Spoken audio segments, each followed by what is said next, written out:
وصحبه ومن تبعهم بإحسان إلى يوم الدين وبعد.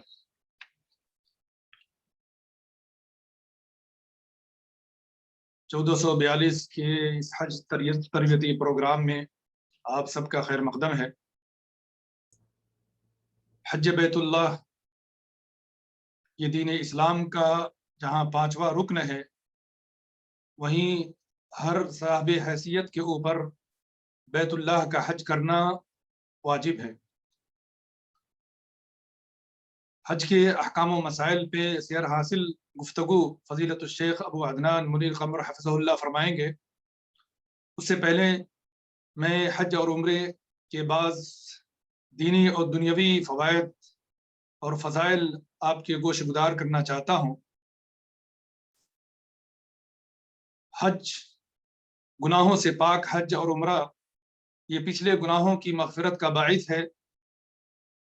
صحیح بخاری اور مسلم حدیث ہے، نبی اکرم صلی اللہ علیہ وسلم نے فرمایا، من حج هذا البيت فلم يرفث ولم يفسق رجع كما ولدته امه، کہ جو شخص اس گھر کا حج کرے، اس گھر کا قصد کرے اور اس دوران فسق و فجور نہ کرے، گناہ نہ کرے، شہوت رانی کے کام نہ کرے، تو گناہوں سے ایسے پاک لوٹتا ہے جیسے اس کی ماں نے اسے ابھی ابھی جنا۔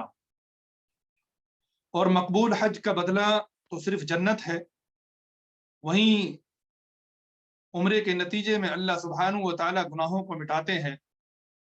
صحیح بخاری اور مسلم کی حدیث ہے کہ آپ صلی اللہ علیہ وسلم نے فرمایا، العمرۃ الی العمرہ کفارۃ لما بینہما والحج المبرور لیس له جزاء الا الجنہ، کہ ایک عمرے سے دوسرے عمرے تک انسان سے جو چھوٹے موٹے گناہ سرزد ہوتے ہیں، اللہ سبحانہ و تعالیٰ عمرے کی برکت سے اسے مٹا دیتا ہے، اور مقبول حج کا بدلہ تو اللہ سبحانہ و تعالیٰ کے ہاں صرف اور صرف جنت ہے۔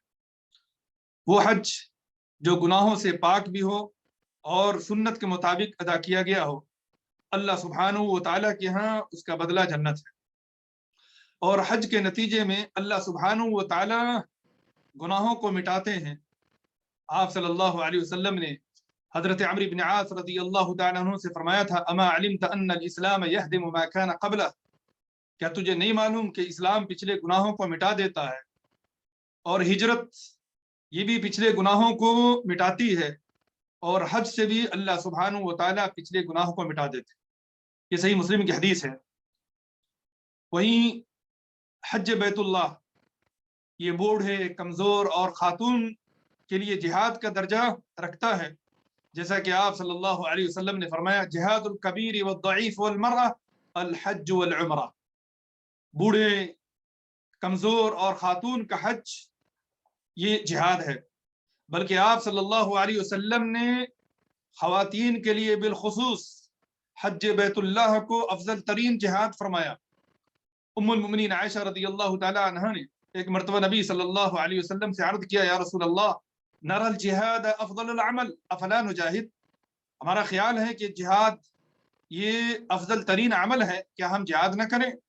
تو آپ صلی اللہ علیہ وسلم نے فرمایا، لا ولكن افضل الجہاد حج مبرور، نہیں، بلکہ افضل جہاد یہ حج مبرور یعنی مقبول حج ہے۔ اور حج اور عمرے سے اللہ سبحانہ و تعالیٰ گناہوں کو مٹاتے ہیں۔ فرمانے رسول صلی اللہ علیہ وسلم ہے، تابعوا بین الحج والعمرہ فإنہما ینفیان الفقر والذنوب كما ينفي الكير خبث الحديد والذهب والفضة، حج اور عمرے پے در پے کیا کرو، زیادہ سے زیادہ کیا کرو، کیونکہ ان دونوں سے فقر و افلاس اور گناہ اس طرح مٹتے ہیں جس طریقے سے آگ کی بھٹی میں سونے، چاندی اور لوہے کے زنگ یہ دور ہو جاتے ہیں۔ اور حج اور عمرہ کے لیے آنے والے یہ اللہ سبحانہ و تعالیٰ کے خاص مہمان ہیں۔ نبی صلی اللہ علیہ وسلم نے فرمایا، الغازی فی سبیل اللہ والحاج والمعتمر وفد اللہ دعاہم فاجابوا، یہ رب العالمین کی دعوت پر آئے ہیں، وسألوہ فعطاہم، لہذا یہ اللہ سبحانہ و تعالیٰ سے جو بھی مانگیں گے اللہ سبحانہ و تعالیٰ انہیں عطا فرمائیں گے۔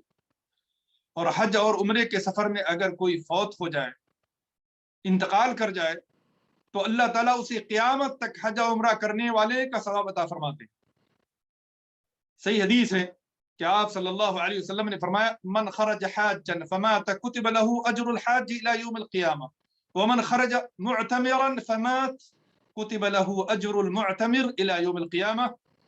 اس حدیث کو شیخ البانی رحمۃ اللہ علیہ نے صحیح کہا. اور وہ واقعہ آپ نے بڑا سنا ہوگا کہ آپ صلی اللہ علیہ وسلم حج فرما رہے ہیں، وقوف فرما رہے ہیں. وقوف عرفہ کے دوران ایک شخص سواری سے گرتا ہے اور فوت ہو جاتا ہے تو آپ صلی اللہ علیہ وسلم فرماتے ہیں لا تخمروا رأسه ولا تحنطوه، اس کے سر کو مت ڈھکو اور نہ اسے خوشبو لگاؤ. فإن الله يبعثه يوم القيامة ملبيا، کیونکہ اللہ سبحانہ و تعالیٰ کل روز قیامت اسے تلبیہ پڑھتے ہوئے اٹھائے گا.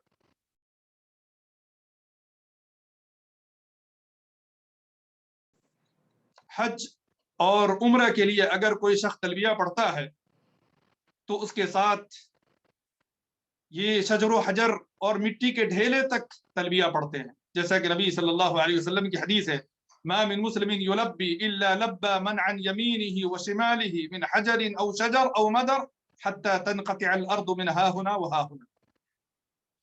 اور بیت اللہ کا طواف کرنے والے اور حجر اسود کا استلام کرنے والے اور چھونے والے کے حق میں حجر اسود کل روز قیامت گواہی دے گا.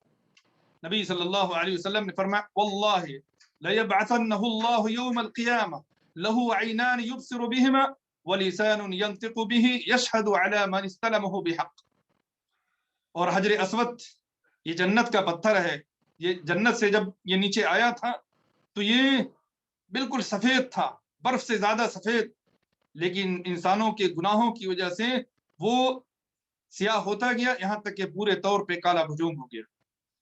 اور حج کا تلبیہ بلند آواز سے پڑھنے والے اور تکبیرات کا اہتمام کرنے والے کو جنت کی بشارت دی گئی ہے. نبی صلی اللہ علیہ وسلم نے فرمایا ما احل محل ولا کبر مکبر الا بشر قیل یا رسول اللہ بالجنہ قال نعم، کہ جو شخص بھی بلند آواز سے تلبیہ پڑھتا ہے یا تکبیر پڑھتا ہے اسے جنت کی بشارت دی گئی. اور ایک طویل حدیث ہے طبرانی کی جسے شیخ البانی رحمۃ اللہ علیہ نے حسن کہا کہ آپ صلی اللہ علیہ وسلم نے فرمایا فإنك إذا خرجت من بيتك تأم البيت الحرام لا تدع ناقتك خفا ولا ترفعه إلا كتب الله لك بحسنة ومحى عنك خطيئة. یعنی بندہ جب بیت اللہ کے ارادے سے گھر سے نکلتا ہے سواری پہ بیٹھتا ہے تو سواری پہ جیسے ہی وہ سوار ہوتا ہے، اونٹنی پہ جیسے ہی سوار ہوتا ہے، ظاہر ہے یہ تفصیلات زمانہ قدیم کی ہے، تو اونٹنی کے ہر قدم پہ اللہ سبحانہ و تعالیٰ ایک نیکی لکھ دیتے ہیں اور ایک گناہ مٹاتے ہیں. پھر طواف کے بعد جب وہ 2 رکعتیں ادا کرتا ہے تو اللہ سبحانہ و تعالی بنو اسماعیل میں سے یعنی عرب میں سے ایک گردن آزاد کرنے کا ثواب عطا فرماتے ہیں. اما رکعتاک بعد الطواف کعتق رقبۃ من بنی اسماعیل. اور اس کے بعد جب وہ صفا و مروہ کی سعی کرتا ہے تو اللہ سبحانہ و تعالی اسے 70 گردن آزاد کرنے کے مانند اجر و ثواب عطا فرماتے ہیں. اور پھر جب وہ عرفہ میں وقوف کرتا ہے تو اللہ سبحانہ و تعالی آسمان دنیا پر نزول فرماتے ہیں اور فرشتوں کے درمیان فخر کرتے ہوئے فرماتے ہیں عبادی جاءوا شعثا من كل فج عميق يرجون رحمتي فلو كانت ذنوبك كعدد الرمل او كقطر المطر او كزبد البحر لغفرتها. اللہ سبحانہ و تعالی ان پراگندہ لوگوں کو جو دور دراز سے آئے ہوتے ہیں اللہ سبحانہ و تعالی انہیں مخاطب کر کے فرماتا ہے اگر تمہارے گناہ ریت کے ذرات کے مانند یا بارش کے قطرے کے مانند یا سمندر کے جھاگ کے مانند کیوں نہ ہو میں نے اسے بخش دیا. افیدوا عبادی، جاؤ عرفہ سے مغفور لکم، تمہارے گناہ بخش دیے گئے. اور تمہارے کیا جن کے لیے تم نے دعائیں کی سفارش کی اللہ سبحانہ و تعالیٰ نے ان کے گناہوں کو بھی بخش دیا. پھر اس کے بعد جب وہ رمی جمار کرتا ہے تو ہر کنکڑی کے بدلے میں اللہ سبحانہ و تعالیٰ ایک مہلک گناہ اور تباہ کن گناہ مٹاتے ہیں. پھر جب وہ نہر کرتا ہے، قربانی کرتا ہے تو اس کا اجر و ثواب اللہ سبحانہ و تعالیٰ کے ہاں ذخیرہ کر دیا جاتا ہے. پھر وہ سر مٹاتا ہے تو سر مٹاتے وقت گرنے والے ہر بال کی عوض ایک نیکی لکھ دی جاتی ہے اور ایک گناہ مٹا دیا جاتا ہے. یہ اور جیسے بہت سے اجر و ثواب ہیں جس کا تذکرہ اس حدیث کے اندر ہوا ہے جس کو امام طبرانی روایت کیا اور شیخ البانی رحمۃ اللہ علیہ نے اسے حسن کہا. اور سب سے اہم بات جس کا تذکرہ کرنا خصوصاً میں آج ضروری سمجھتا ہوں یہ کہ حج کے بیشتر اعمال یہ عشر ذی الحجہ کے اندر ادا ہوتے ہیں، جو اللہ سبحانہ و تعالیٰ کی یہاں افضل ترین عشرہ، کیونکہ نبی صلی اللہ علیہ وسلم نے فرمایا ما من ایام اعلام الصالح فی احب الی اللہ من هذه الايام العشر قالوا یا رسول اللہ ولا الجهاد فی سبیل اللہ قال ولا الجهاد فی سبیل اللہ الا رجل خرج بنفسه وماله فلم يرجع من ذلك بشيء، کہ اللہ سبحانہ و تعالیٰ کو اس عشرے میں جس قدر عمل صالح محبوب ہیں اس کے مقابلے میں کوئی بھی عمل محبوب نہیں۔ صحابہ کرام نے کیا جہاد فی سبیل اللہ سے بھی زیادہ، آپ نے فرمایا اس سے بھی زیادہ، الا یہ کہ ایک آدمی اپنی جان اور مال دونوں اللہ کی راہ میں قربان کر دے اور اس میں سے کچھ بھی واپس نہ لائے۔ یہ اور اس جیسے بہت سے اجر و ثواب ہیں، دینی اور دنیاوی فائدے ہیں، یہ تب حج کرنے والے اور عمرہ کرنے والے کو حاصل ہوں گے جب وہ سنت کے مطابق حج اور عمرہ کرے، جس کی تفصیل ہمارے محترم مہمان فضیلت الشیخ محمد منیر قمر حفظہ اللہ یہ اس کی تفصیل آپ کے سامنے رکھیں گے۔ اصل میں شیخ کا پروگرام تھا، میں تمہید اور توطیہ کے طور پہ آپ کے روبرو ہو گیا۔ میں انتہائی ادب و احترام کے ساتھ اپنے مہمان فضیلت الشیخ ابو عدنان منیر قمر حفظہ اللہ سے گزارش کروں گا کہ وہ حج کے احکام و مسائل سے آپ کو واقف کرائیں۔ وجزاکم اللہ خیر، وصلی اللہ علی نبینا محمد وعلی آلہ وصحبہ اجمعین۔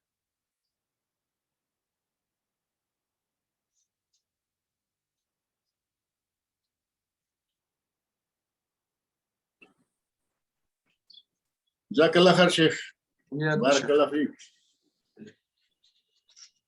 تفضل شیخ۔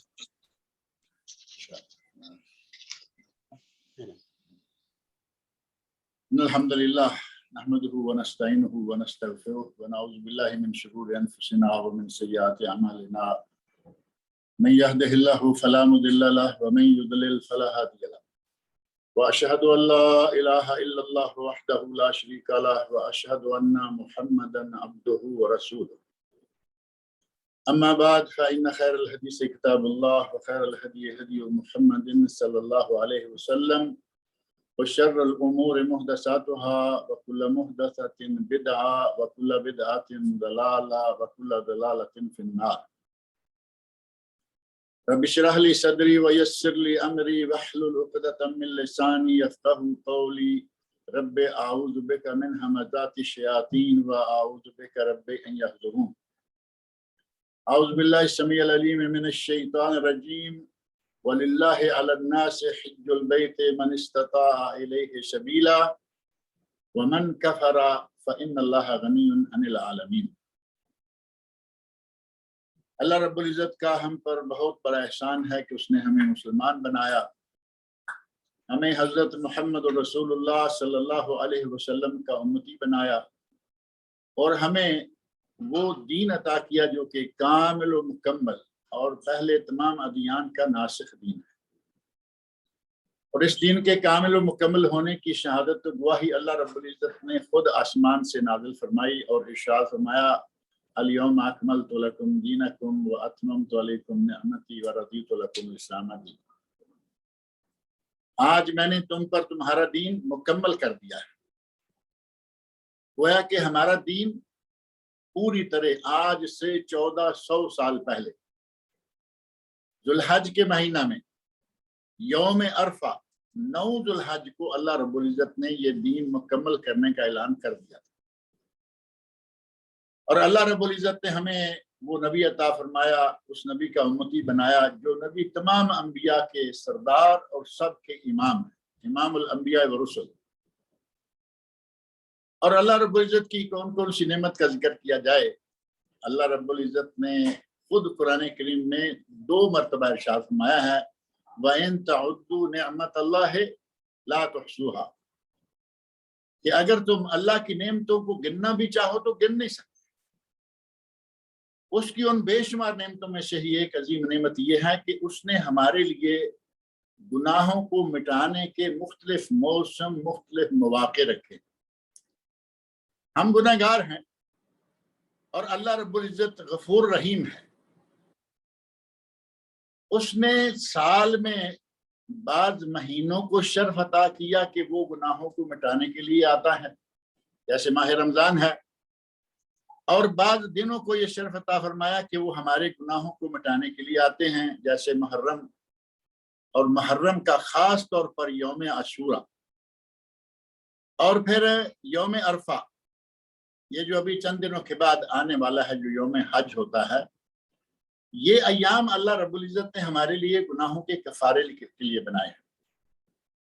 حج کے فضائل آپ نے شیخ شمس الزمان صاحب سے سنے ہیں، وہ ذکر فرما رہے تھے، اور ان خاص دنوں میں اللہ رب العزت نے ہمارے لیے کوئی بڑا عمل نہیں، یوم عاشورہ کا روزہ ہے، ایک روزہ 2 سال کے گناہ معاف، اور یوم عرفہ کا ایک روزہ، یوم عاشورہ ایک گناہ 1 سال کے گناہ معاف، اور یوم عرفہ 2 سال کے گناہ معاف۔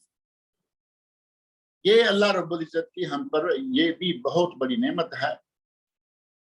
اور ابھی ہمارے سامنے جو ایام شروع ہونے والے ہیں، جیسا کہ چاند سے ہمیں معلوم ہوتا ہے کہ اب بالکل وہ موسم قریب آ گیا ہے، حج کا موسم قریب آ گیا ہے، اور حج اسلام کے ارکان میں سے، اسلام کے 5 ارکان میں سے 5واں رکن ہے، اور اگرچہ ساری زندگی میں صرف ایک ہی مرتبہ فرض ہے، لیکن یہ کام وہ کر جاتا ہے کہ کیا بات ہے۔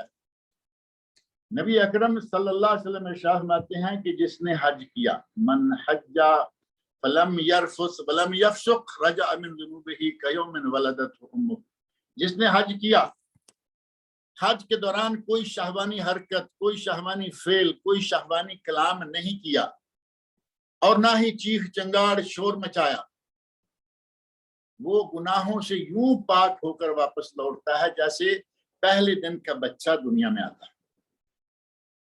زندگی میں فرض تو ایک بار ہے، لیکن کام وہ کرتا ہے کہ اس رکن کے بھی کیا کہیں۔ اور اس حج کے اس خاص عمل کے لیے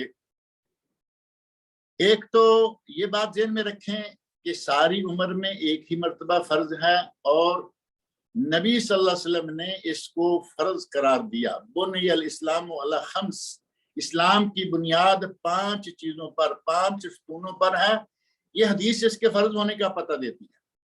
اور جو ابھی میں نے آپ کے سامنے سورہ آل عمران کی آیت پڑھی ہے، آیت کا حصہ ہے وَلِلَّهِ عَلَى النَّاسِ حِجُّ الْبَيْتِ مَنِ اسْتَطَاعَ إِلَيْهِ سَبِيلًا وَمَنْ كَفَرَ فَإِنَّ اللَّهَ غَنِيٌّ عَنِ الْعَالَمِينَ۔ آیت 97 اللہ رب العزت فرما رہے ہیں کہ اللہ کی طرف سے بندوں پر فرض ہے کہ وہ اس کے گھر کا حج کریں، لیکن جس میں استطاعت ہو وہاں تک پہنچنے کی، اور اگر کوئی انکار کرتا ہے، کفر کرتا ہے، فَإِنَّ اللَّهَ غَنِيٌّ عَنِ الْعَالَمِينَ، اللہ تو سارے جہانوں سے غنی ہے، سارے جہانوں سے بے پرواہ ہے۔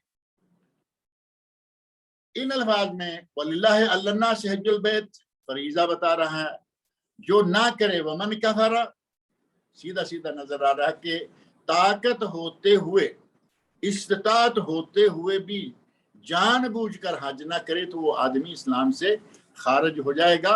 اور اس سلسلہ میں حضرت عمر فاروق رضی اللہ عنہ کا ایک قول بڑا معروف ہے، جس میں وہ کہتے ہیں کہ میرا جی چاہتا ہے کہ میں اپنے بندوں کو ان شہروں میں بھیجوں جن کے پاس حج کرنے کی قوت ہے، طاقت ہے، استطاعت ہے، اس کے باوجود وہ حج نہیں کر رہے۔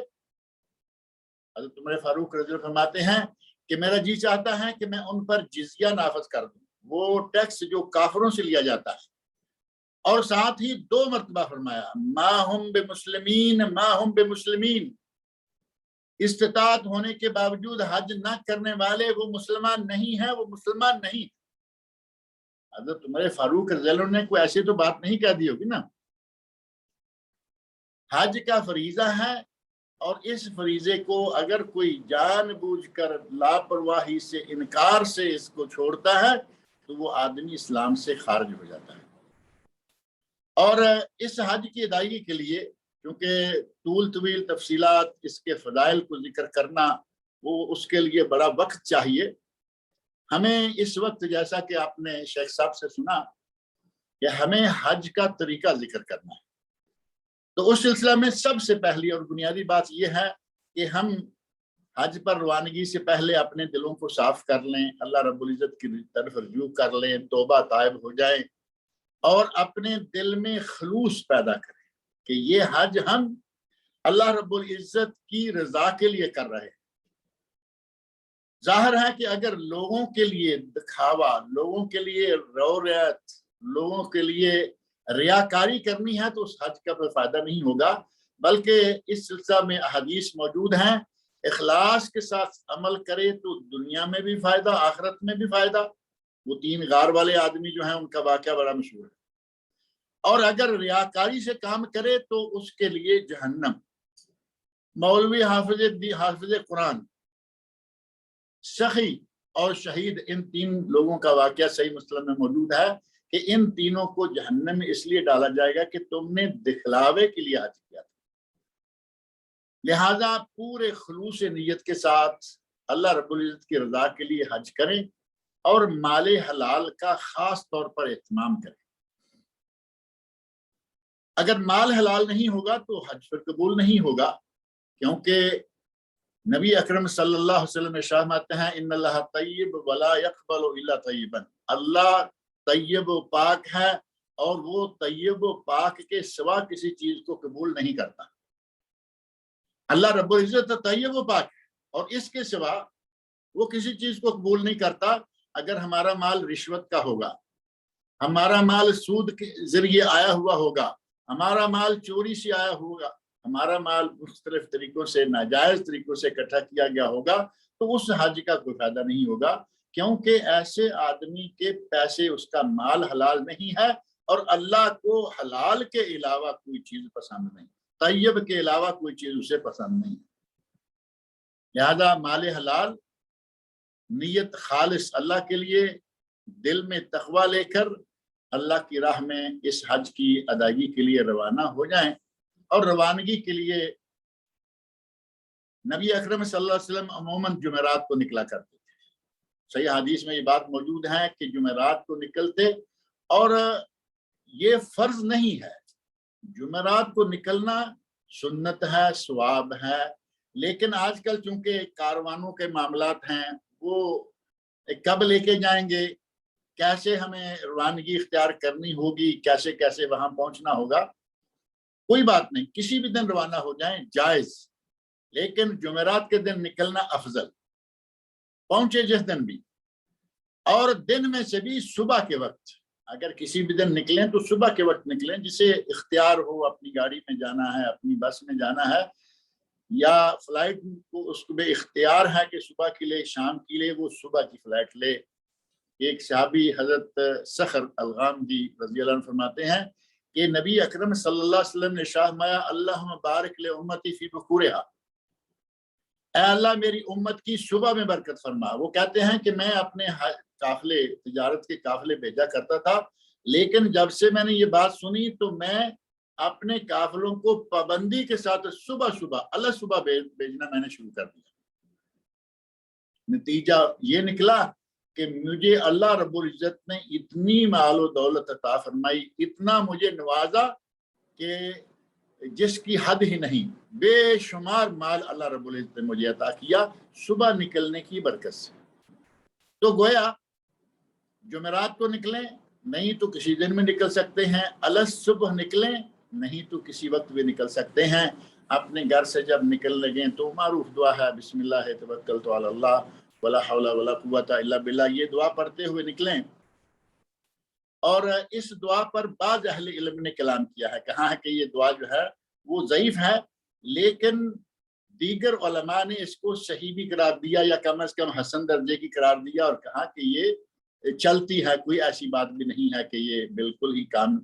البتہ اس کے ساتھ اگر دوسری دعا ہے اللہم انی اعوذ بک ان اضل او اضل او ازل او ازل او اظلم او اظلم او اجہل او یجہل علیہ، یہ دعا کر لیں۔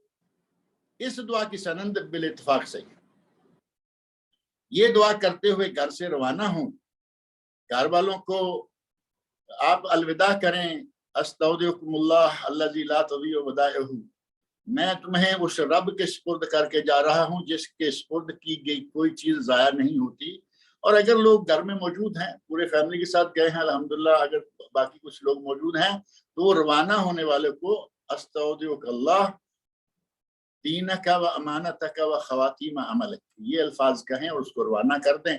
اپنی گاڑی میں بیٹھیں، معروف ہے گاڑی میں بیٹھنے کی دعائیں، وہ گاڑی ہو، وہ جہاز ہو، وہ بس ہو، کوئی بھی ہو، اس میں بیٹھیں تو اس وقت آپ بسم اللہ مجرہا مرساہا ان ربی لغفور رحیم کشتی کے لیے خاص طور پر ہے، جہاز کے لیے، لیکن گاڑی میں بیٹھ کے بھی آپ کر سکتے ہیں کہ یہ بھی چلتی ہے.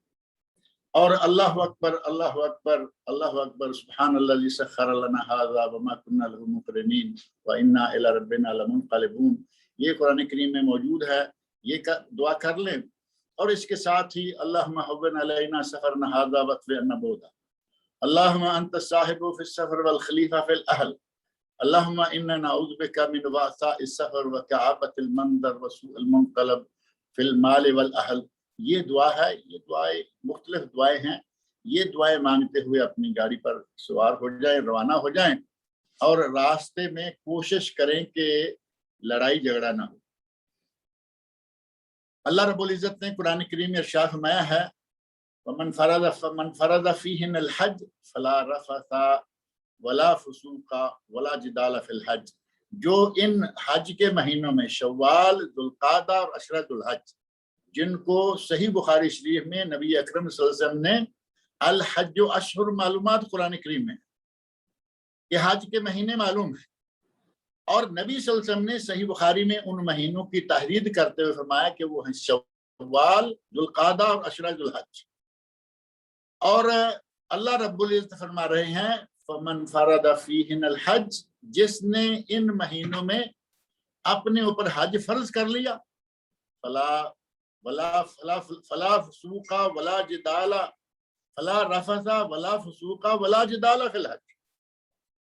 تو پھر حج کے پورے موسم میں جب تک وہ مکہ میں رہے، مدینہ میں رہے اور حج کی حالت میں رہے، حج کے موسم میں رہے، خاص طور پر مکہ میں، وہ نہ کوئی کسی قسم کا گناہ کرے، نہ اسے کوئی شہوانی حرکت، شہوانی کلام نکلے، اور نہ ہی کوئی جھگڑا کرے. جدال، جھگڑا بھی نہیں. ہماری حالت بڑی عجیب ہوتی ہے کہ ہم اللہ رب العزت نے ہمیں کس طرح کا حکم دیا اور ہمارا بس میں بیٹھتے ہی جھگڑا شروع ہو جاتا ہے. جو کاروان لے کے جاتے ہیں بسوں میں، بس میں بیٹھتے ہی جھگڑا شروع ہو جاتا ہے کہ یہ سیٹ تو میری ہے، میں تو وہاں بیٹھنا تھا، مجھے وہاں بیٹھنا تھا. کوشش کریں کہ پورے سفر حج میں بہت بہترین طریقے سے رہیں، ایک دوسرے کا خیال رکھیں، اچھے طریقے سے سفر کریں. سفر کے دوران جو نمازیں آئیں ان نمازوں کو قصر کر کے پڑھتے جائیں. ایک جھگڑے کا سبب یہ بھی ہوتا ہے جی میں تو پوری پڑھوں گا. اللہ کے رسول صلی اللہ علیہ وسلم نے قصر کرنے کی اجازت دی، قرآن و سنت سے قصر کی اجازت ثابت ہے. پھر جمع بین الصلاتین کی اجازت ہے کہ دو نمازوں کو جمع کر کے پڑھ لیں. ظہر کو عصر کے وقت پڑھ لیں، مغرب کو عشاء کے وقت پڑھ لیں، تاکہ سفر جو ہے وہ مسلسل چلتا رہے، سفر آسانی سے طے ہو جائے، زیادہ رکنا نہ پڑے بار بار. یہ چیزیں جب موجود ہیں، نبی صلی اللہ علیہ وسلم سے ثابت ہیں، تو پھر اس میں کیا منع ہے؟ یہاں بھی لڑائی ہو جائے گی، میں جی قصر نہیں کروں گا، میں جمع نہیں کروں گا. پیار سے، محبت سے، قرآن و سنت سے ثابت جو اعمال ہیں ان کو سر انجام دیتے ہوئے روانہ ہو جائیں. اور اب جب آپ جا کے کسی میقات پر پہنچتے ہیں، میقات نبی اکرم صلی اللہ علیہ وسلم نے خود مقرر فرمائے ہیں. ان مواقیت میں سے، بلکہ میقات کی دو قسمیں ذہن میں رکھیں. ایک ہے میقات زمانی، یعنی کن اوقات میں احرام باندھا جا سکتا ہے، اور وہ اوقات ہیں یہی جو میں نے بتایا، شوال، ذوالقعدہ اور عشرہ ذوالحج. حج کا احرام صرف ان میں باندھا جا سکتا ہے. اگر کوئی کہے کہ رمضان کا مہینہ بڑا مقدس ہے، میں اس میں حج کا احرام باندھ لیتا ہوں، اس کا احرام شمار نہیں ہوگا. شوال شروع ہوگا، پھر اس کا موسم حج کے شروع ہونے کے ساتھ ہی حج کا موسم، حج کا وقت، حج کے اوقات شروع ہو جائیں گے. یہ ہے زمانی. اور دوسرے اوقات ہیں، دوسرے میقات ہیں مکانی، مواقیت مکانی. اور ان مواقیت مکانی پر نبی اکرم صلی اللہ علیہ وسلم نے جگہ مقرر فرمائی ہیں. ان میں سے یمن والوں کے لیے ہے یہ لملم، جو یمن سے یا ہمارے سعودیہ کے جنوب سے سمجھ لے آتے ہیں، ان کے لیے یلملم، جو کہ آج کل سعدیہ کے نام سے، ساتھ میں جو دوسری بستی ہے اس کا نام سعدیہ ہے، اس سے وہ احرام جو ہے وہ باندھا جا رہا ہے، اور وہاں سے ہی باندھا جانا چاہیے۔ اور جو لوگ نجد یعنی ریاض، دمام، خبر، کویت اور پوری خلیج سے ہوتے ہوئے مکہ جاتے ہیں، ان کے لیے ہے قرن المنازل۔ حدیث میں قرن المنازل کا لفظ آتا ہے۔ اب آہستہ آہستہ اس کا بھی نام، جیسے یلملم کا سعدیہ ساتھ والا ہو گیا، اسی طرح طائف میں قرن المنازل کی جگہ کا نام آج کل سیل کبیر ہے، معروف ہے السیل الکبیر۔ وہاں سے اہل نجد اور جتنے بھی ادھر ادھر سے آنے والے ہیں، پوری خلیج یعنی ریاض سے لے کر پھر یہ سارے علاقے، ہمارے خبر دمام والے بھی وہاں سے جا کے احرام باندھتے ہیں، اور شام والے لوگ جو ہیں وہ جوحفہ سے، جوحفہ یا آج کل جو اس کے لیے مقام ہے ساتھ ہی دوسرا وہ ہے رابغ، ان کے لیے رابغ ہے، اور عراق والے لوگوں کے لیے ہے ذات عرق، اور مدینہ منورہ والوں کے لیے ذوالحلیفہ۔ ذوالحلیفہ آج کل مدینہ منورہ کے اندر آ چکا ہے، پہلے باہر تھا جب نبی اکرم صلی اللہ علیہ وسلم نے اسے مقرر فرمایا۔ بہرحال یہ میقات مقرر ہیں، اور ان مواقیت میں سے آپ نے کوئی جدہ نام سنا ہے؟ حدیث میں آیا ہو جدہ میقات نہیں ہے۔ ہمارے لوگ بڑا عجیب کام کرتے ہیں کہ جہاز سے گئے، جدہ سے جا کے احرام باندھ لیا، جبکہ دنیا بھر سے جہاز آتے ہیں، لیکن جہازوں میں یا اپنے گھروں سے احرام باندھ کے آتے ہیں اور آ کے جدہ میں اترتے ہیں۔ جدہ میقات نہیں ہے۔ اگر کوئی وہاں سے مثال کے طور پر یہاں خبر دمام سے یا ان علاقوں سے پوری خلیج سے جاتا ہے اور جدہ میں جا کے احرام باندھتا ہے، اس کا احرام شمار نہیں ہوگا، کیونکہ اس نے جو احرام باندھنے کی جگہ تھی قرن المنازل وہ پاس کر دی بغیر احرام باندھے، اور اسے دم آئے گا، یعنی اسے ایک جانور ذبح کرنا ہوگا اس کے کفارے کے طور پر۔ ان مقامات پر آپ نے احرام باندھنا ہے جو جس کے سامنے آتا ہے۔ نبی اکرم صلی اللہ علیہ وسلم نے فرمایا ہننا لہننا ولمن اتا علیہن من غیر اہلہن، یہ 5 میقات جو میں نے مقرر کر دیے ہیں یہ ان لوگوں کے لیے ہیں جن علاقوں کے میں نے نام لے لیے، یا جو ان علاقوں کے علاوہ دیگر علاقوں کے اس راستے سے ہوتے ہوئے آئیں گے، ان کے لیے بھی یہی ہے۔ اور فرمایا کہ جو ان میقات، ان مواقیت کے یا ان میقاتوں کے اندر کے لوگ ہیں وہ اپنے گھروں سے احرام باندھتے ہیں، یعنی جدہ والے اپنے جدہ سے باندھ لیتے ہیں، کوئی بات نہیں ہے۔ اسی طرح بحرہ ہے وہ باندھ لیتے ہیں۔ مدینہ منورہ کے راستے میں بہت سارے چھوٹے چھوٹے گاؤں ہیں، وہ اپنے اپنے گھروں سے احرام باندھ لیتے ہیں۔ میقات کے اندر والے اپنے گھروں سے باندھ لیں گے۔ مکہ والے حتی اہل مکہ من مکہ، مکہ والے مکہ سے اپنے گھر سے احرام باندھ لیں گے، حج کا احرام اپنے گھر سے باندھ لیں گے، اور اس طرح روانگی ہوتی ہے۔ اب یہاں یہ ذہن میں رکھیں کہ احرام کیا ہے، کیسے باندھنا ہے۔ اس لیے ایک بات یہ ہے کہ احرام کے لیے غسل کرنا سنت ہے، سنت رسول ہے۔ نبی اکرم صلی اللہ علیہ وسلم نے غسل فرمایا، پھر احرام باندھا۔ ام المومنین حضرت عائشہ صدیقہ رضی اللہ عنہا فرماتی ہیں کہ میں نے نبی صلی اللہ علیہ وسلم کو جو سب سے بہترین خوشبو تھی وہ لگائی، یعنی احرام باندھ کر یا احرام باندھنے سے پہلے غسل کر کے نبی اکرم صلی اللہ علیہ وسلم نے اپنے جسم مبارک پر، خاص طور پر یہ جو سینٹر میں مانگ ہے، بالوں کے درمیان میں مانگ نبی اکرم صلی اللہ علیہ وسلم کی ہوا کرتی تھی زلفوں کی شکل میں، اس مانگ میں وہ خوشبو لگائی جو حضرت عائشہ فرماتی ہیں کہ اس کی چمک مجھے دیر تک بعد میں بھی نظر آتی رہی۔ بغلوں میں، جسم کے کسی حصے پر لگائیں، لیکن ڈائریکٹ احرام کے کپڑے کو نہیں لگائیں۔ غسل کر لیں، اگر کسی وجہ سے طبیعت نہیں مان رہی، طبیعت سفر کے نتیجہ میں مثلا طبیعت نہیں ہے کہ نہاؤں، تو وہ غسل کر لے، کم از کم غسل ضرور کر لے۔ کوئی کسی بھی حالت میں ہے غسل نہیں کر سکتا، وضو کر، سنت ہے غسل کرنا، جائز ہے وضو کرنا، اس کا عمرہ جو ہے وہ انشاءاللہ ہو جائے۔ مردوں کے لیے خوشبو لگانا ہے، سنت ہے، عورتوں کے لیے خوشبو لگانا جائز نہیں ہے۔ مردوں کے لیے 2 کپڑے ہیں، 2 چادریں، ایک شلوار کے طور پر، ایک قمیض کے طور پر، اور بس۔ ٹوپی یہ وہ پگڑی کوئی چیز اپنے سر پہ مردوں کے لیے رکھنا جائز نہیں ہے، بلکہ اسے ننگے سر رہنا ہوگا جب تک وہ احرام کی حالت میں رہے گا۔ اور خواتین کے لیے کوئی خاص لباس نہیں ہے، احرام کا کوئی خاص لباس نہیں، وہ جس لباس میں بھی ہوں گی ان کا وہی احرام، اپنا کوئی بھی استعمال شدہ یا کوئی نیا لایا ہوا کپڑا جو پہنتی ہیں، کپڑا ساتر ہو، ڈھیلا ڈالا، اور اس میں سے عورت کے جسم کے جو نشیب و فراز ہیں وہ واضح نہ ہوں، وہ اس کے لیے احرام کی شکل میں احرام کے طور پر استعمال کرنا جائز ہے۔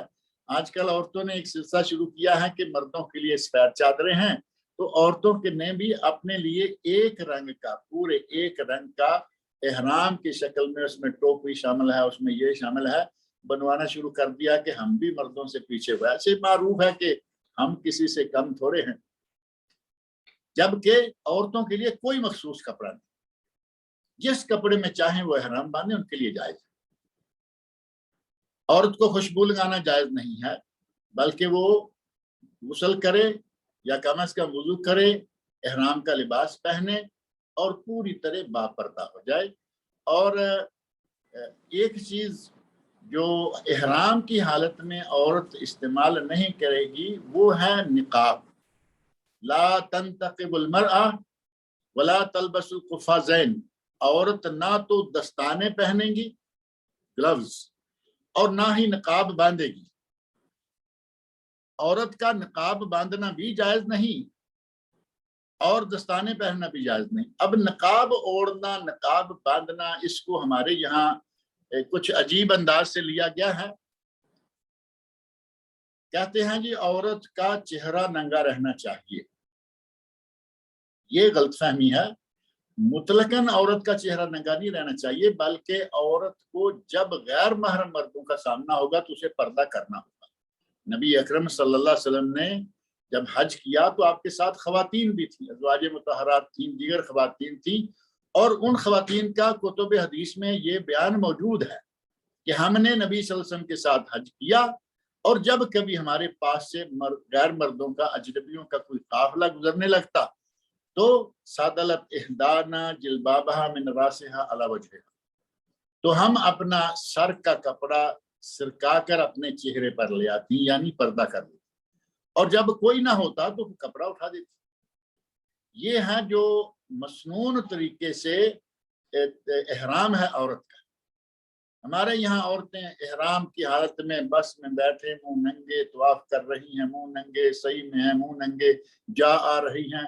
جب احرام کی حالت میں طواف صحیح میں منہ ننگے ہوں گے تو باہر کہاں یہ اہتمام کریں گے؟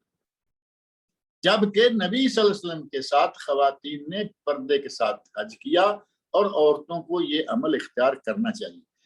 اللہ رب العزت نے قرآن کریم میں اور نبی اکرم صلی اللہ علیہ وسلم نے اپنی احادیث میں عورت کو ہر جگہ ہر وقت پردے میں رہنے کا حکم دیا۔ حج جیسے عظیم عمل کے موقع پر کیسے فرما دیتے کہ منہ ننگا رکھو، کوئی سامنے سے آئے یا نہ آئے؟ منہ ننگا رکھنا ہے جب کوئی نہ، صرف خواتین ہیں، آپ اپنے کمرے میں ہیں، آپ اپنے محرم شوہر، بھائی، بیٹا، باپ، ان لوگوں کے ساتھ ہیں، منہ ننگا رکھیں، اس وقت کوئی نقاب وغیرہ نہیں ہونا چاہیے۔ لیکن جیسے ہی غیر محرم لوگوں کے سامنے جائیں گے اس وقت فوری طور پر آپ کو اپنا پردہ کرنا چاہیے، چہرہ ڈھانپنا چاہیے۔ اور جب احرام کے کپڑے پہن کر آپ روانہ ہونے لگتے ہیں یا وضو کر کے کپڑے وغیرہ احرام کے پہن لیتے ہیں تو ایک نماز احرام کے نام سے بڑی سختی کے ساتھ پڑھنے کا کہا جاتا ہے، جبکہ ایسی کوئی بات نہیں ہے۔ اگر کوئی مدینہ منورہ سے احرام باندھتا ہے تو اس وادی عقیق جو کہ وہاں کا ذوالحلیفہ مقام ہے، نبی صلی اللہ علیہ وسلم نے وہاں 2 رکعتیں پڑھی، لیکن وہ مخصوص 2 رکعتیں بھی نہیں، ظہر کی نماز آ گئی، عصر کی نماز آ گئی، مغرب عشاء، کوئی نماز آ جائے وہ پڑھ لیں کافی۔ یہ نہیں کہ وہ فرض بھی پڑھی اور احرام کی نیت سے 2 رکعتیں الگ بھی پڑھی، ایسا کچھ نہیں۔ اور پھر بعض لوگ، آپ کو معلوم ہے کہ جہاز کے ذریعے جاتے ہیں، اور جہاز میں تو جب میقات کا اعلان ہوتا ہے اس وقت وہاں نماز پڑھنے کی جگہ ہی کوئی نہیں ہوتی، لہذا اس کے لیے اتنا پریشان ہونے کی ضرورت نہیں ہے. آپ نے جہاں ممکن ہے پڑھنی ہے پڑھ لے، اور جہاں نہیں پڑھی جا سکتی وہاں پریشان ہونے والی کوئی بات نہیں رہتی. اب یہاں آپ نے جب نیت کر کے روانہ ہونا ہے، احرام باندھ کر روانہ ہونا ہے، تو حج کی 3 اقسام میں سے ایک قسم کو طے کر لینا ہے. اور حج کی ان 3 اقسام میں سے ایک ہے حج افراد. آپ نے میقات سے احرام باندھا، مکہ مکرمہ گئے، طواف کیا، چانس ملا صحیح بھی کر لی، صحیح کر کے آپ 8 تاریخ کو، یا جب 8 تاریخ کو، اس سے پہلے بھی بعض لوگ تو آج کل جا کے اتارتے ہی مینا میں ہیں، قافلوں والے اپنے ہوٹلوں کے خرچے بچا لیتے ہیں، سیدھے مینا میں اتار دیتے ہیں. بہرحال 8 تاریخ کو جہاں بھی ہیں نئے سرے سے احرام باندھے گا جس نے اتارنا ہے. یہ افراد والا احرام نہیں اتارے گا، درمیان میں بال نہیں کٹائے گا، کیونکہ اس نے اللہم لبیک حجن صرف حج کی نیت کی ہے. یہ حج افراد والے کا اللہم لبیک حجن. اور اگر کسی نے حج تمتع کرنا ہے تو وہ میقات سے صرف عمرہ کی نیت کرے گا، اللہم لبیک عمرہ، اے اللہ میں عمرے کے لیے. اور یہ جو افراد والا ہے وہ اسی احرام میں سارا حج مکمل کر کے آخر میں آ کے بال کٹائے گا، احرام اتارے گا 10 تاریخ کو، جب وہ رمی جمار سے فارغ ہو جائے گا. جمرہ عقبہ جو ہے اس کی رمی کر لی اس نے اس کے بعد. لیکن جو تمتع والا ہے وہ عمرے کا احرام باندھے گا، مکہ جائے، عمرہ کرے مکمل، اور اس کے بعد وہ احرام اتار دے، بال کٹوا لے.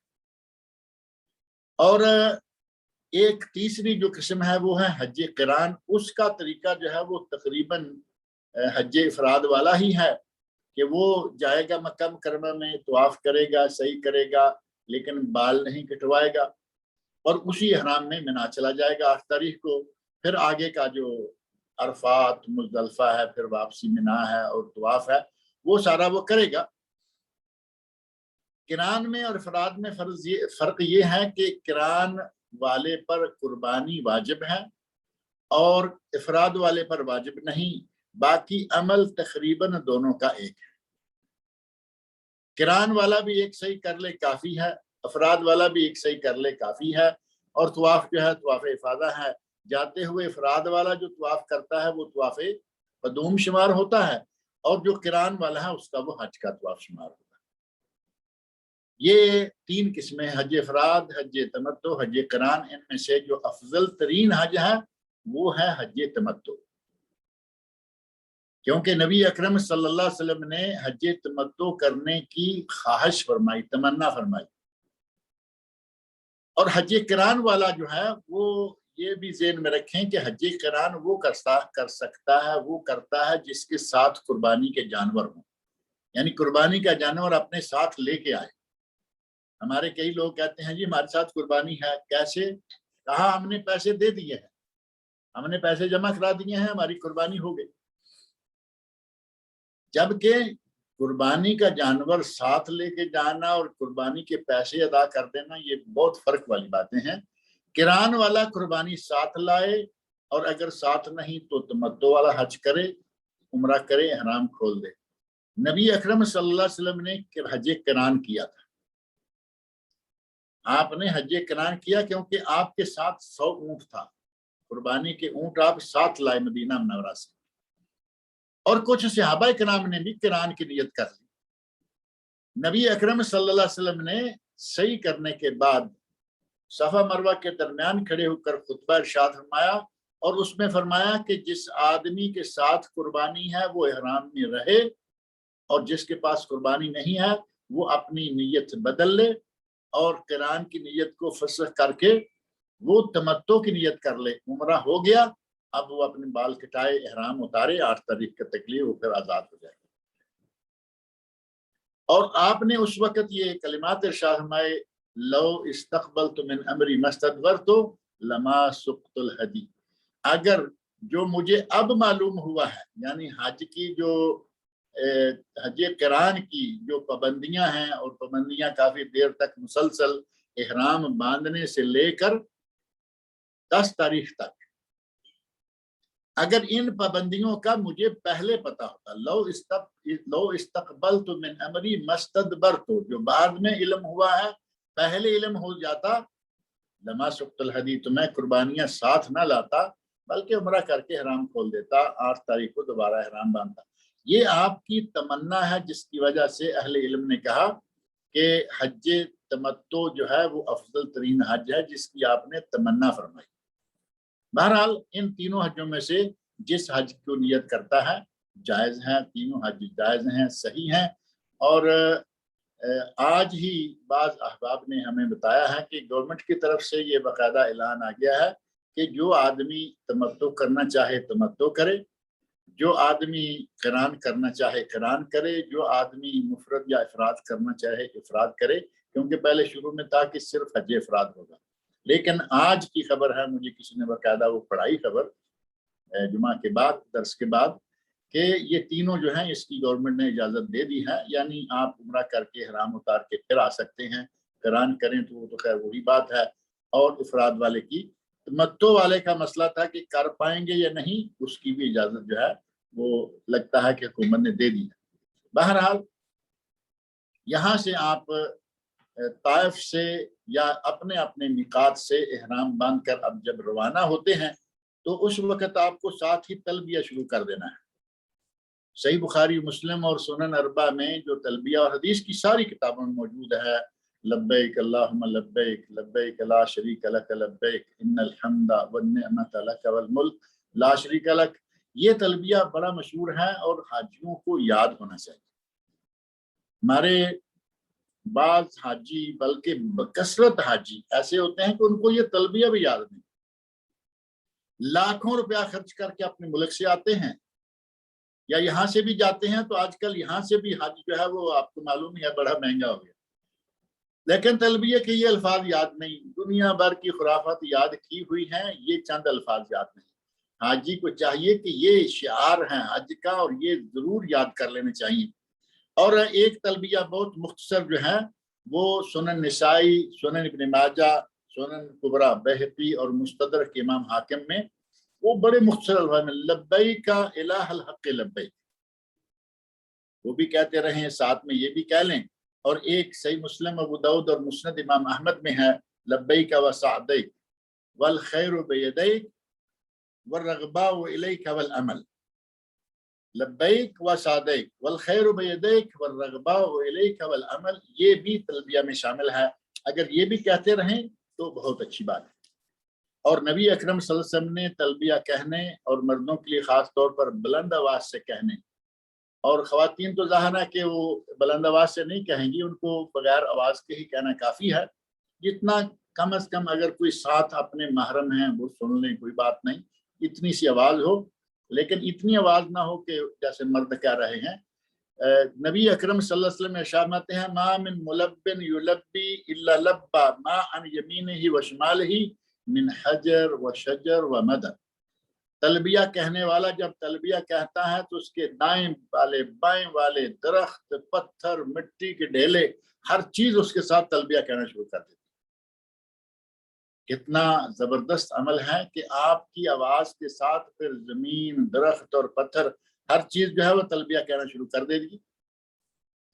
تلبیہ کہتے ہوئے مکہ مکرمہ کی طرف روانہ ہو جائیں اور کوشش کریں کہ مکہ، خاص طور پر حرم تک، مسجد حرام تک آپ تلبیہ کہتے جائیں۔ ہمارے بہت سارے لوگ ایسے ہوتے ہیں کہ طائف میں گئے یا جہاں جہاں بھی کسی کی میقات ہے، خاص طور پر ہماری میقات چونکہ طائف ہے، طائف گئے، وہاں سے غسل کیا، لباس پہنا اور ناشتہ واشتہ ٹکا کے کیا، بس میں بیٹھے اور تھوڑی دیر کے بعد خراٹے شروع ہو جاتے ہیں۔ کوشش کرنی چاہیے کہ اتنا بڑا عمل ہے، اتنا خرچہ ہے، اس کو تو مکمل کر دیں، وضو میں رہیں، باوضو رہ کر تلبیہ پکارتے جائیں، اتنا اجر و ثواب ہے اس تلبیہ کا۔ اور سنت یہ ہے کہ مکہ مکرمہ میں داخل ہونے سے پہلے اگر ذی طویٰ وادی، جو کہ کبھی باہر تھی مکہ سے، اب وہ مکہ کے اندر آ چکی ہے وہ جگہ، وہاں کنواں بھی ہے اور کنواں بھی آج تک انہوں نے گھیرا ہوا ہے، ایک مرتبہ دیکھنے کا اتفاق ہوا۔ حضرت عبداللہ بن عمر وہاں جا کے رات گزارا کرتے تھے اور وہاں صبح غسل کر کے مکہ میں داخل ہوتے۔ ایک سنت یہ ہے جو اب مہجور ہو چکی، کیونکہ وہ نہ جگہ ملتی ہے آسانی سے کسی کو، نہ وہاں یہ سارا ہو سکتا ہے، لوگ سیدھا جا کے حرم کے پاس اتارتے ہیں، لوگ بھی یہ حرم ہے یا مینا میں اتارتے ہیں۔ سنت یہ ہے کہ آپ وہاں رات گزاریں، نہیں گزار سکتے کوئی بات نہیں، آپ سیدھے مکہ مکرمہ میں داخل ہو جائیں، لیکن حدود حرم یعنی مسجد حرام تک تلبیہ کہتے جائیں۔ اب احرام کے لیے کچھ ایسی پابندیاں ہیں کہ جب تک آپ احرام میں رہیں گے تب تک آپ کو ان پابندیوں کا خیال رکھنا ہوگا۔ ان میں سے ایک ہے کہ بال کٹوانا یا نوچنا۔ اگر آپ نے بال نوچ دیا، داڑھی مونچھ سر کا کہیں بھی جان بوجھ کر، تو کم از کم 6 مسکینوں کا کھانا یعنی تقریباً 100 ریال آپ کو دینا ہوگا جب بھی یہ عمل کریں گے۔ اور ساتھ ہی ہے کہ یا 6 مسکینوں کا کھانا یا ایک دم یعنی ایک بکرا، اور بکرا آپ کو معلوم ہے آج کل کتنا مہنگا آ رہا ہے، لہذا یہ بالوں کے ساتھ کھیلنے والے جو ہے نا، کوئی داڑھی کے ساتھ کھیلتا رہتا ہے، کوئی مونچھوں کے ساتھ کھیلتا ہے، ان کو خیال رکھنا چاہیے کہ اب وہ احرام میں ہے۔ اور ناخنوں کا کٹوانا یہ بھی اسی طرح منع ہے، سلے ہوئے کپڑے یعنی لباس پہن لینا، الا یہ کہ نبی صلی اللہ علیہ وسلم نے فرمایا کہ اگر کسی کو احرام کے لیے چادر نہیں ملتی، یعنی وہ زمانہ ظاہر گیا، اگر کسی کو چادر نہیں ملتی فل یلبس سروال، تو وہ سلوار پہن لے، یہ اس وقت کی بات ہے۔ جوتا نہیں ملتا، اس کے لیے فرمایا فل یلبس الخفین، وہ موزے پہن لے چمڑے کے، اور ان موزوں کے لیے بھی کہا گیا کہ وہ ٹخنوں کے اوپر کا حصہ جو ہے وہ کاٹ دے، لیکن بعد میں ایک موقع پہ آپ نے فرمایا وہ موزے پہن لے اور کاٹنے کا ذکر بھی نہیں فرمایا، تو اس سے بعض اہل علم نے کہا کہ موزے پورے رہنے دے، کوئی حرج نہیں ہے۔ بہرحال سلے ہوئے کپڑے نہیں پہننے اور جرابیں نہیں پہننا، مردوں کے لیے خاص طور پر جرابیں پہننا وہ بھی صحیح نہیں، سر کو ڈانپنا، یہ پورا جو حج کا یا احرام کا وقت ہے وہ سر ننگا ہی رہتا ہے۔ مردوں کے لیے، عورتوں کے لیے احرام باندھ لینے کے بعد خوشبو لگانا صحیح بخاری مسلم کے حدیث میں منع آیا ہے۔ عورتوں کا دستانے پہننا، جیسے کہ میں نے پہلے ذکر کیا ہے، دستانے پہننا منع ہے، اسی طرح نقاب اوڑھنا، چہرے پہ ڈاٹا ٹائپ کچھ باندھ لینا وہ بھی منع شمار کیا گیا ہے۔ اور احرام کی حالت میں نکاح کسی کا کرنا یا اپنا کروانا اور منگنی کرنا نکاح کی حالت میں یہ بھی منع ہے۔ صحیح مسلم اور سنن اربع میں یہ حدیث موجود ہے، نبی اکرم صلی اللہ علیہ وسلم نے اس سے منع فرمایا ہے۔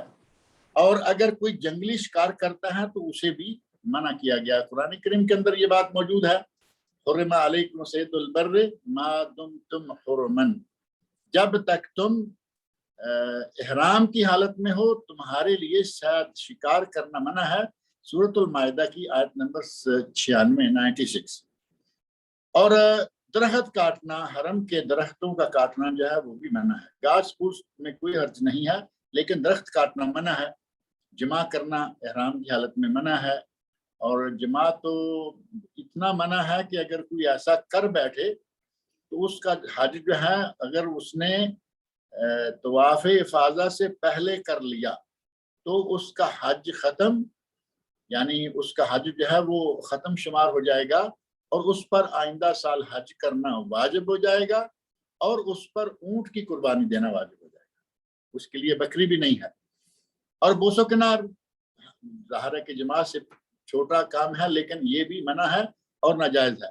بدکاری، گناہ اور لڑائی جھگڑا، جیسے کہ پہلے یہ بات آئی، اور کنگا کرنا احرام کی حالت میں اب زیب و زینت کا تو وقت نہیں ہے۔ اگر کوئی کنگا کرتا ہے بار بار داڑھی کو، سر کو، خواتین ہیں ان کے بال لمبے ہوتے ہیں، کنگا کرتے وقت بال جو ہیں وہ ٹوٹیں گے۔ اگر کسی کو پتا ہو کہ کنگا کرتے وقت بال ٹوٹتے ہیں، سارے کسی کے بال سخت بھی ہو سکتے ہیں کہ کنگا کرنے میں نہیں ٹوٹتے، لیکن بہتر یہ ہے کہ وہ کرے ہی نہ، ٹوٹتے ہیں یا نہیں ٹوٹتے، یہی افضل شکل ہے کہ وہ کنگے سے گریز کرے، پرہیز کرے۔ اور ایک چیز یہ ہے کہ حرم میں کوئی گری پڑی چیز جو ہے وہ اٹھانا نہیں چاہیے، الا یہ کہ کوئی آدمی اٹھائے، اور وہ جو مکتب المفقودات ہوتا ہے نا، گری پڑی چیزوں کے لیے وہ انہوں نے بنایا ہے باقاعدہ آفس کہ یہاں رکھ دیں، تاکہ بعد میں کوئی آئے جس کی ہو وہ لے کے جائے. وہاں جمع کرانے کی نیت سے اٹھا لے تو کوئی عرض نہیں، لیکن اپنے قبضے میں لینے کے لیے اٹھانا جائز نہیں ہے. یہ ہے محرمات احرام. اور کچھ ہیں مباحات احرام. احرام جو احرام کی حالت میں جائز، لوگ سمجھتے ہیں کہ یہ ناجائز ہے. مثلا غسل کرنے کی ضرورت پڑ جائے، اب 8 تاریخ سے لے کے 10 تک 2-3 دن مسلسل احرام رکھنا ہے گرمی کی وجہ سے یا کسی بھی دوسری وجہ سے، اگر غسل کرنے کی ضرورت پڑ جائے غسل کر لے، کوئی حرج نہیں ہے. نہاتے وقت سر کو مل کے دھو لے، کوئی بات نہیں. اگر اس طرح غیر ارادی طور پر بال بھی ٹوٹ جاتا ہے تو کوئی حرج نہیں ہے. اگر نہاتے ہوئے سر کے اوپر پانی آ جاتا ہے، کسی حوض وغیرہ میں نہاتا ہے، سر ڈھک جاتا ہے تو کوئی حرج نہیں. سر پہ ٹوپی پگڑی باندھنا منع ہے، لیکن اگر سر ڈھک جائے پانی میں تو کوئی منع نہیں. اور اسی طرح اگر احرام کو کوئی چیز لگ گئی ہے، بہت پسینہ لگ کے کچھ گردوں پر لگ کے احرام گندا ہو گیا، اس کو دھو بھی سکتے ہیں، اس کو بدل بھی سکتے ہیں. سائے دار جگہ بیٹھ سکتے ہیں، خیمے میں، بس میں. آپ کو معلوم ہے ایک پارٹی بسوں کی چھتیں بھی اڑا کے بیٹھی ہوئی ہوتی ہے، اور وہ بغیر چھت کی بسوں میں سفر کر رہے ہوتے ہیں، جبکہ نبی اکرم صلی اللہ علیہ وسلم کے لیے باقاعدہ چھتری کا، خیمے کا انتظام کیا گیا تھا، لہذا اس میں کوئی حرج نہیں. اگر کسی کی آنکھوں میں کچھ پریشانی آ جائے، آئی ڈراپس، کوئی کریم، کوئی سرما، کوئی ایسی چیز ہے تو وہ ڈال سکتا ہے، اس میں کوئی حرج نہیں. اور سمندری شکار کرنا بھی جائز ہے. اور بلا قصد اگر عورت سے چھو جاتا ہے تو اس میں کوئی حرج نہیں. جان بوجھ کر ہاتھ لگائے، میں نے پہلے ذکر کیا کہ وہ محرمات سے میں ہے، وہ حرام ہے، ناجائز ہے، اس پہ تم آ جائے گا یا 6 مسکینوں کو کھانا کھلانا پڑے گا. لیکن بغیر ارادے کے اگر ہاتھ لگ جاتا ہے، چھو جاتا ہے تو کوئی حرج نہیں ہے. اسی طرح موذی جانور ہے، اس کو مار دیں گے، کوئی حرج نہیں. شکار کرنا منع ہے، لیکن سانپ، بچھو، باولا کتا، چیل، کالا سفید کوا، ان چیزوں کو قتل کرنے میں انشاءاللہ کوئی حرج نہیں ہے. اور مردوں کا منہ ڈھانپ لینا، اس میں بھی کوئی حرج نہیں. سر ڈھانپنا منع ہے، منہ ڈھانپ لے کوئی بات نہیں. پچھنے لگوانا، نبی اکرم صلی اللہ علیہ وسلم کے بارے میں موجود ہے بخاری مسلم میں، احتجم النبی صلی اللہ علیہ وسلم وهو محرم. اگر ضرورت پڑ جائے تو حجامہ جس کو کہتے ہیں، حجامہ کرا سکتا ہے. جسم کے کسی حصے پر خارش ہو رہی ہے، خارش کر سکتا ہے. خارش کرنے میں بال ٹوٹ جائے کوئی بات نہیں، لیکن کوشش کرنی چاہیے کہ آرام سے وہ کر لے. اس طرح بیلٹ ہے، گھڑی ہے، چشمہ ہے، عورتوں کے زیورات ہیں، یہ چیزیں لینے میں کوئی حرج نہیں ہے.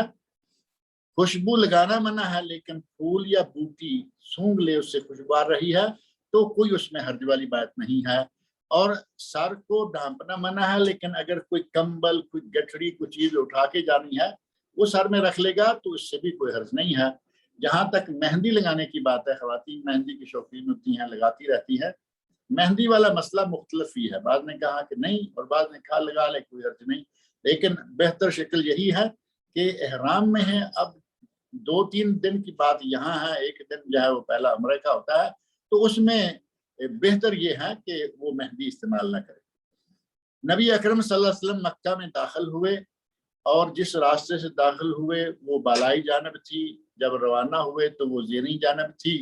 لیکن آپ نے فرمایا کل فجاج مکہ طریق و منحر، سارا مکہ جو ہے وہ راستہ ہے، اور سارا مکہ قربانی کی جگہ ہے. مینا میں قربانی کریں، مکہ میں کریں.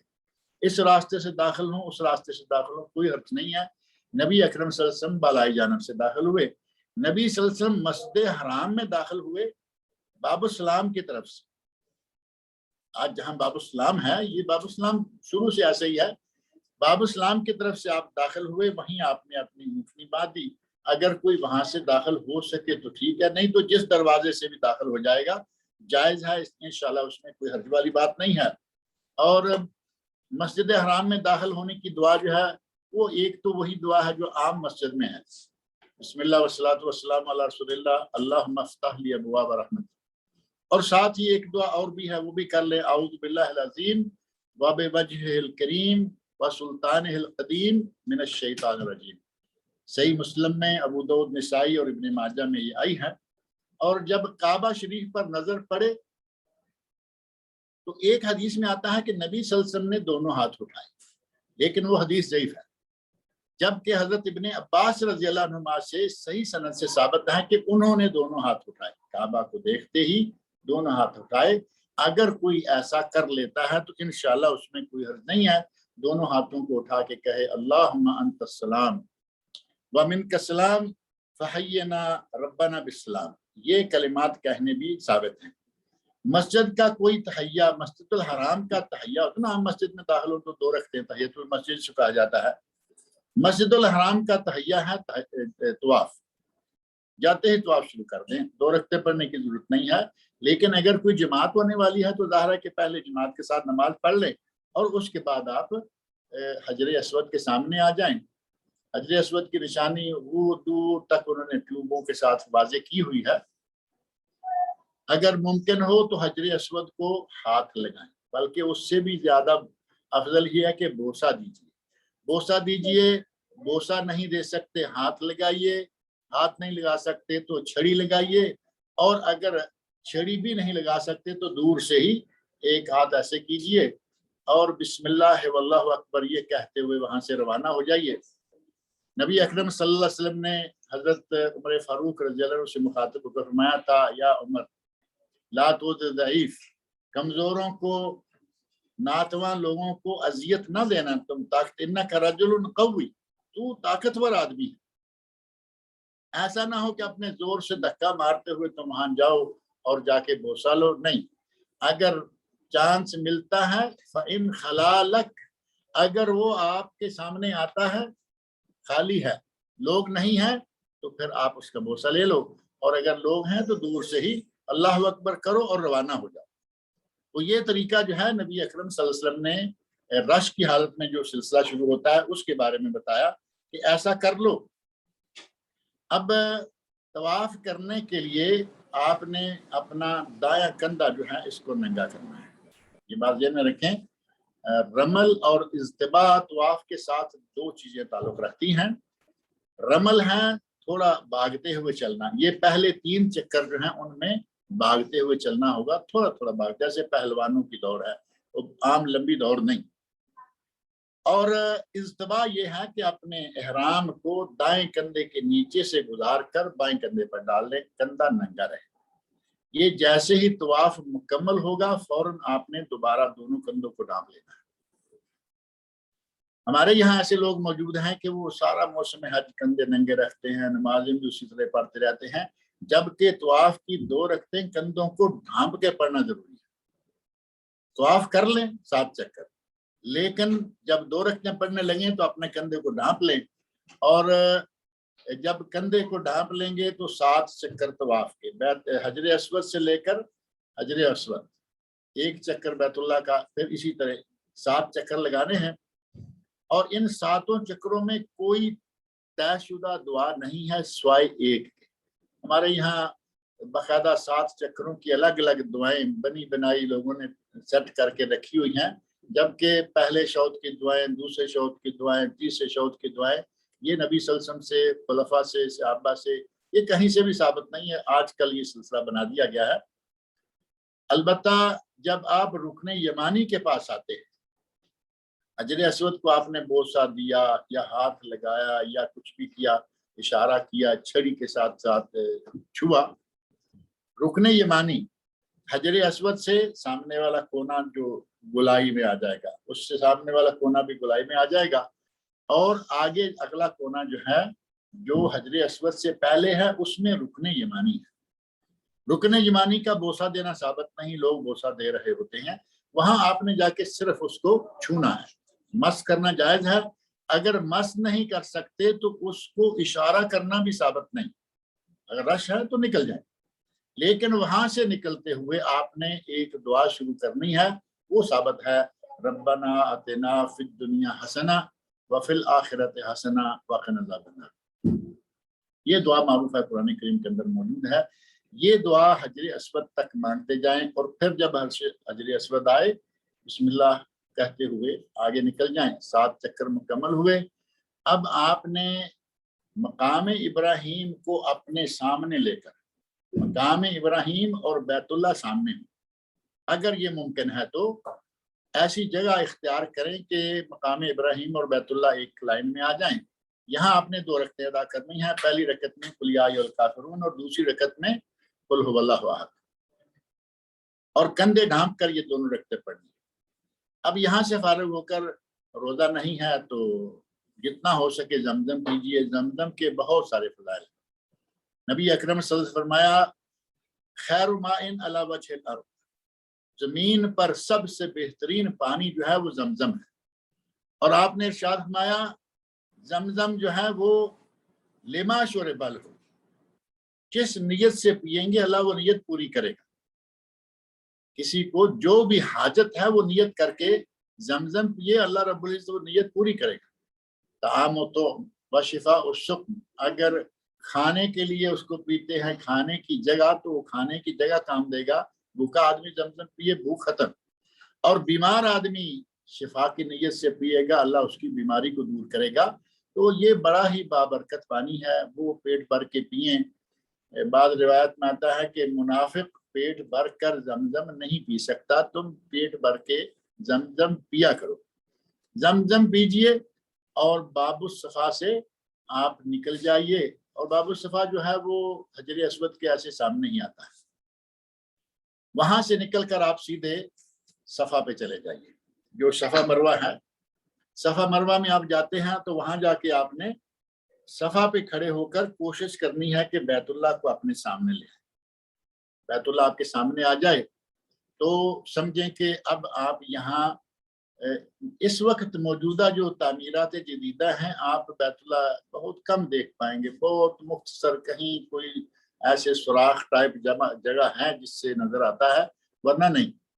بہرحال بیت اللہ کا تو وہاں سے معلوم ہو جاتا نہیں کس طرف بیت اللہ ہے. بیت اللہ کی طرف منہ کر کے وہاں آپ دعا کریں. اور ایک دعا جو بڑی معروف ہے وہ اوپر بھی لکھی ہوئی ہے، ان الصفا والمروہ من شعائر اللہ، وہیں اوپر گول دائرے میں لکھی ہوئی ہے. وہ آیت پوری پڑھ لیں. اور لا الہ الا اللہ وحدہ لا شریک لہ لہ الملک ولہ الحمد یحیی و یمیت وہو علی کل شیء قدیر. یہاں یحیی و یمیت ہے، یہ دعا کر لیں، کلمہ پڑھ لیں. اور اس کے ساتھ ہی ایک کلمہ اور ہے، لا الہ الا اللہ وحدہ انجز وعدہ ونصر عبدہ وہزم الاحزاب وحدہ، یہ بھی پڑھ لیں. اور اب یہاں سے شروع ہو جائیں آپ صحیح کرنا. صفا پر کھڑے ہو کر آپ کہیں ابدأ بما بدأ اللہ بہ، میں وہیں سے صحیح شروع کر رہا ہوں جہاں سے اس کا تذکرہ اللہ نے کیا. اللہ نے صفا کا تذکرہ مروہ سے پہلے کیا ہے. ان الصفا والمروہ من شعائر اللہ، اللہ نے صفا کا نام پہلے لیا. اور نبی صلی اللہ علیہ وسلم کہتے ہیں کہ یا اللہ میں اسی جگہ سے اپنی صحیح کا آغاز کر رہا ہوں جس جگہ کا نام تم نے پہلے لیا. ان الصفا والمروہ اس میں یہ پہلا ہے. اور ابدأ بما بدأ اللہ بہ کہتے ہوئے آپ روانہ ہو جائیے. جو دعائیں چاہیں مانگے. طواف کی طرح یہاں بھی لوگوں نے عجیب و غریب دعائیں جو ہیں وہ مقرر کر رکھی ہیں. پہلے شوط کی دعائیں، دوسرے شوط کی دعائیں. کسی شوط کی کوئی دعا ثابت نہیں ہے. صفا مروہ کے درمیان کسی شوط کی کوئی دعا ثابت نہیں ہے. اگر آپ قرآن کریم کی تلاوت کرنا چاہتے ہیں تلاوت کر سکتے ہیں. اگر کوئی اور چیز آپ پڑھنا چاہتے ہیں، دعائیں ہیں وہ پڑھنا چاہتے ہیں، کوئی حرج نہیں ہے، وہ دعائیں پڑھیں. اور رب اغفر وارحم انک انت العزیز الاکرم، یہ جب آپ سبز میل کہا جاتا ہے، سبز لائٹیں لگی ہوئی ہیں. آج کل تو وہ ساری جگہ سبز لائٹوں کے ساتھ ہری کر دی گئی ہے. یہ وہ جگہ ہے جہاں سے حضرت اسماعیل علیہ السلام کی والدہ ہاجرہ علیہ السلام وہ بھاگ کے گزری تھی. مردوں کے لیے چاہیے کہ وہاں سے کچھ بھاگتے ہوئے گزریں، اور خواتین کے لیے چونکہ پردے کی بہت ساری پابندیاں ہوتی ہیں، ان کا بھاگنے کی شکل میں ایسا کہا گیا کہ عورت بھاگے نہیں، تھوڑی تیز چل لے. اور بعض اہل علم نے تو کہا ہے کہ اگر کوئی ایسا وقت ہو کہ مرد نہیں ہے، دور دور عورتیں ہی نظر آ رہی ہیں تو وہ بھی بھاگ کے گزرے، کیونکہ اصل سنت حضرت ہاجرہ کی ہے اور وہ عورت ہیں اور وہ بھاگ کر گزری ہیں. لیکن چونکہ آج کل وہ وقت ایسا کہاں ہوگا کہ وہاں کوئی مرد نہ ہو، وہاں تو بڑا رش رہتا ہے. علی کل حال وہاں سے اس ہرے میل ہری جگہ سے